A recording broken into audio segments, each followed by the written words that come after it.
It was one of those nights where it was kind of ugly for our first group. We couldn't get a rhythm, couldn't get many shots to fall.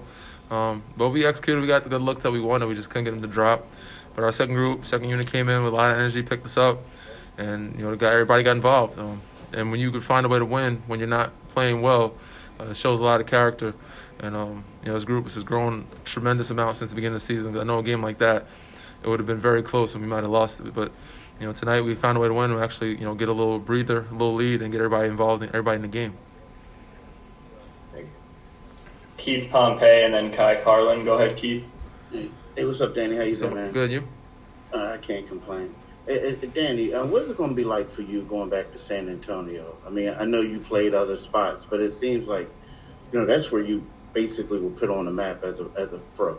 For sure. I mean, that's a home for me. It's home. Not only me, but George as well. Me and George Hill started out there. I wouldn't say my rookie year, but I started out there. That's where I've grown into became a pro. So it's always interesting, but it's going to be different. There's not as many fans in the building. I've been back before. First time in Toronto where there was fans. It was weird. A lot of emotions going at the time. We lost. We got kicked, by the way. So hopefully we could change that narrative. Hopefully get a win, and hopefully I can play better. But said it's going to be different without the fans there. And said it's not my first visit, so it's not as many emotions running high. Not as big of a rivalry, I guess, because when it was Toronto, San Antonio, they made it a whole big thing, Kawhi, DeMar, and that's the ordeal. So, but it's always a home for me. It's always a home for George. It's always a place that I'll love, and the fans, they showed a lot of love to me and support. But it's another challenge today for us to get better, and hopefully continue to win games, and for me to find a rhythm. Our team find a rhythm individually and as a group going into the playoffs. Another question, real quick. Mm-hmm. As a veteran, you guys are coming off of 3 wins, 3 consecutive blowout victories. And I know when you go on the road, you want to continue on the wins, but what are something that you think that y'all need to do to pinpoint, to stay, keep this momentum up? Just keep executing, regardless if things are going well or not, if we're making shots or not. Keep sharing the ball, because it's a domino effect. It's contagious when things are, even when they're not going well, when guys are still being selfless. And also the opposite way, if things go bad and guys are being more selfish and not communicating defensively and getting back, obviously working on transition, getting back and talking. But it can go a bad route too, and we don't want that. We want anything to seep in from the bigger picture here, and the main goal is to be playing our best basketball, whether we're making shots or not, whether we're playing good basketball or not, but playing our type of basketball, our identity, and playing the right way, so that when playoffs do come, we know things, that the worm will turn for us regardless if we're making shots or not. We'll start to hit someone, and the basketball gods will reward us. Thank you. For sure. Hi. Hey, Danny, I wanted to get your thoughts on Matisse, just the way he's been able to move off the ball, cut offensively. What have you kind of seen from him? Matisse has always been great for us, man. I think he's just been more aggressive lately. I talked to him about it. Just sometimes he doesn't give himself enough credit. I mean, he's very comfortable defensively, offensively, a little more passive. But I think the last couple of games have been more aggressive, attacking, being a threat, and putting some pressure on the basket and the rim. He's very athletic. He can make plays. Said that he'll give himself enough credit for. So now he's doing those things. He's cutting. He's finding space.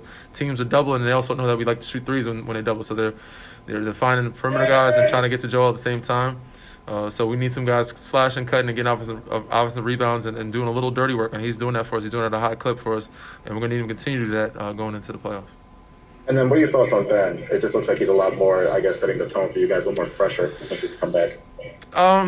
When somebody's out, you know what you're missing. And in his absence, we knew what we needed, what we were, what was hurting us, what we were missing. And, it was I guess I'm gonna say it was very obvious that he's a big key and a big piece to what we do, and the pressure that he puts on the defense is transition, and it seems like he's back to himself. Defensively, he's active. Offensively, getting to the rim, putting pressure on the rim, and drawing double teams and finding guys and playing his type of basketball. I think that time off helped him with a nice little reset, mentally and physically and emotionally, and he's playing back to his type of basketball, which is helping us a tremendous amount.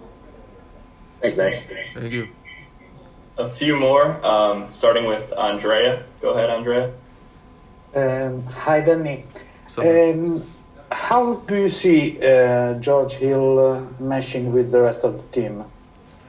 George is great, man. On and off the court, but on the court defensively, the pressure he brings, the activity that he has with his deflections, his hands, rebounding, and offensively being able to attack the basket, draw some fouls, and obviously he's still finding rhythm, getting his legs under him, but he can shoot the ball very well from behind the arc, so that'll be great for us. So I see him meshing very well. So just, it was one of those nights tonight for all of us. It was tough. I said he's still finding his rhythm, finding his legs, getting his win. He hadn't played in 3 months. His first week or so, 2 weeks back since he played. And hopefully it's enough games for him to get back in the shape that we need him for playoff time, because he's going to be a big key, a big piece for us to moving forward. Thank you. Yep. Noah? Hey, Danny. So, do you have any preferences about like guarding a star player like Trae Young versus a situation where you're on a non-star and then maybe have more off-ball responsibilities? I think it depends on the night. Depends on how I'm feeling. Depends on how fatigued I am. But I think every night, a lot of us want to guard the star player. That's what we're here to do. Obviously, I'm not a featured guy on the offensive end of the floor. So for me to feel involved is on the defensive end, on that end, and be able to guard a star, try to change the game, be active, get deflections, and help my team on that end of the floor is key for me. But some nights it's always good to help off the ball, know what's needed, with either shifting or double teaming or rotating or rebounding. Sometimes if you just don't have the energy or you have it, it also helps to get a rest here or there too. I'm not saying anybody's a rest on this game, but not have to be as active as much is always a plus when you can. And we have nights like tonight where guys don't have to play 30 minutes. We put some money in the bank and be able to get ready for this 3-game road trip. It's not going to be easy. But I always enjoy guarding the stars and taking on the challenge. I'm for 2 more, Austin, Krell, and then we'll finish up with D-Line. But go ahead, Austin. Hey, Danny. Early in this game, you guys dropped a little bit in your pick and roll coverage, and Trae kind of got off the schneid a little bit there. And then you guys sort of started to show more out of the pick and roll to stunt him a little bit. What kind of made you guys go to the drop coverage? Because I think there was a play early when you showed more again, and then you went to the drop, and then you went back to it. What kind of went into that decision?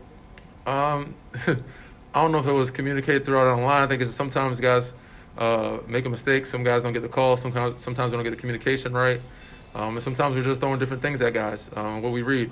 Sometimes Trae will come off aggressively. Sometimes he won't. Sometimes John Collins will hurt us from the arc, so we have to get back to him.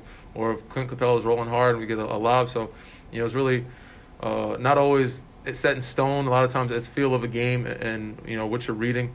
And sometimes the bigs read, or Joe will read or Dwight will read how hard a big is rolling and how much of a guard is coming up and hurting us. And, it's a quick call that you have to make or a decision you have to make out on the floor. And sometimes it works, sometimes it doesn't. Exactly. Yep. And D-Line.